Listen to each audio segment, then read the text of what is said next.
Sziasztok, ez itt újra a Tech Volley TV. Habár a Tech Volleyt már egészen sokan ismerhetitek, arról még kevesebb szó esett, hogy a tech sportok és a hozzájuk nélkülözhetetlen tech asztal 100%-ban magyar találmányok. Ma az eszköz és a sportágak egyik feltalálójával, Borsányi Gáborral fogunk beszélgetni a kezdetekről, a jelenről és a Tech Volley jövőjéről. Tartsatok velünk!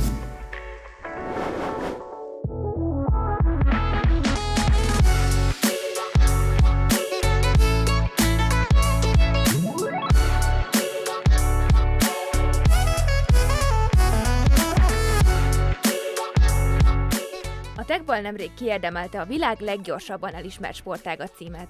A sport ma már több mint 100 országban jelen van, és egyre nagyobb népszerűségnek örvend. A tech sportok és a tech asztalok kifejlesztői Borsányi Gábor, Huszár Viktor és Gattyán György, akik közel 10 éve indultak el világhódító útjukon.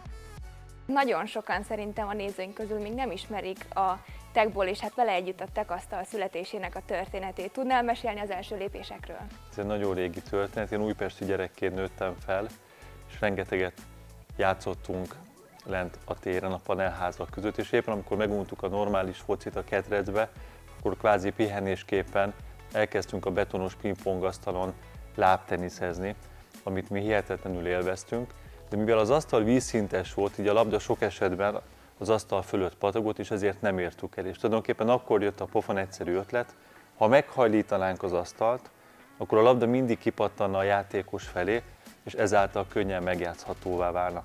Ez volt az alapötlet, de hogy mondani szokták, az ötlet önmagában semmit nem ér, kellenek hozzá társak, és kell egy profi agilis csapat, aki az álmokat, az ötleteket meg tudja valósítani. Az elején gondoltatok arra, hogy ez az asztal, ez egy multifunkciós asztal lesz? Ugye most már 5 sportágat és 4 parasportágat is lehet rajta játszani. Mi azt valljuk, hogy a sport mindenki, és attól jó egy sporteszköz, ha multifunkciós, azaz mindenki nemtől, kortól, tudásszintől függetlenül tud sportolni ugyanazon az eszközön, viszont a kérdésedre válaszom nem. Annak idején a Techball, amikor kvázi lábteniszezünk az asztalon, ez volt a központban, de akkor még nem gondoltunk arra, hogy egy több funkciós eszközt sikerült megalkotni. A röplabda az egyébként hogy jött a képbe itt? Az idő múlásával, amikor a sportos, agilis csapatunk kialakult, akkor próbáltunk ezen gondolkozni, hogy milyen egyéb felhasználási módok létezhetnek az asztalra, és akkor egy röplabda csapathoz elvittük az asztalt, megmutattuk, hogy hogyan kell játszani a mi elképzeléseink alapján, és kíváncsiak voltunk a tapasztalatokra, és ekkor született meg bennünk az az elhatározás, hogy igenis ezzel foglalkozni kell, mert láttuk, hogy működik a röplabda az asztalon, de maga az ötlet az a sportcsapatunknak köszönhető, akikkel megalkottuk a szabályokat és a játékot. És rögtön pozitív visszajelzések jöttek a röplabdázók részéről? Tudjuk, hogy az öndicséret mindig furcsán hangzik, de így van, maximálisan pozitívak a visszajelzéseink, pozitívak voltak már a kezdetekkor is, és azóta is szerencsére csak pozitív kommentekkel találkozunk. Ez is erőt ad a mindennapokban, hogy csináljuk és nyomjuk, mert tudjuk, hogy óriási siker érhető el a tech röplabdával is. Mi ennek a sikernek a titka? Mi az asztal sikerének a titka? Én úgy gondolom, hogy főként a hit és a szenvedély, meg nyilván ne felejtsük el, hogy rohanó, felgyorsult világban élünk.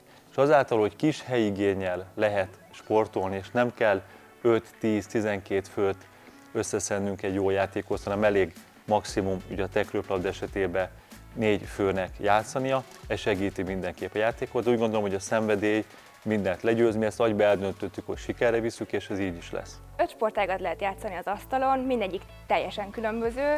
A Tech Volley-nak mi a szépsége? Nálunk ugye nincsenek óriási nagy leütések, ahol a háló magasság számít, vagy nincsenek nagy sáncolások, azaz, aki fizikailag nem nőtt olyan nagyra, hogy mondjuk eredményes játékos tudjon lenni, de a technikai tudása megvan, az maximálisan sikert tud elérni a tech röplabdában. Nem beszélve arról, hogy nagyon látványos a sportág.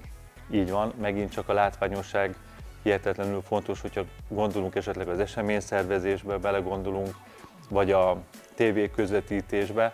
Fontos, hogy a sportág látványos legyen. Próbáltuk a szabályokat is úgy megalkotni, hogy látványos, folyamatos játék alakuljon ki, hogy mind a játékosok, mind a helyszíni nézők, illetve mind a tévénézők élvezzék a játékot. Óriási leütések, vetődések, mentések vannak folyamatosan a játékban. Nem csak a röplabdázók körében lett nagyon népszerű a sportág, de ugye a Magyar Röplabda Szövetséggel is nagyon jó kapcsolatot ápol a Tech-Volley, ugyanúgy, mint nagyon sok külföldi röplabda szövetséggel. Tudnál mesélni egy kicsit a sportdiplomáciai együttműködésekről? Óriási öröm számunkra, hogy mind a magyar, mind a különböző nemzeti röplabda szövetségekkel nagyon jó a kapcsolatunk.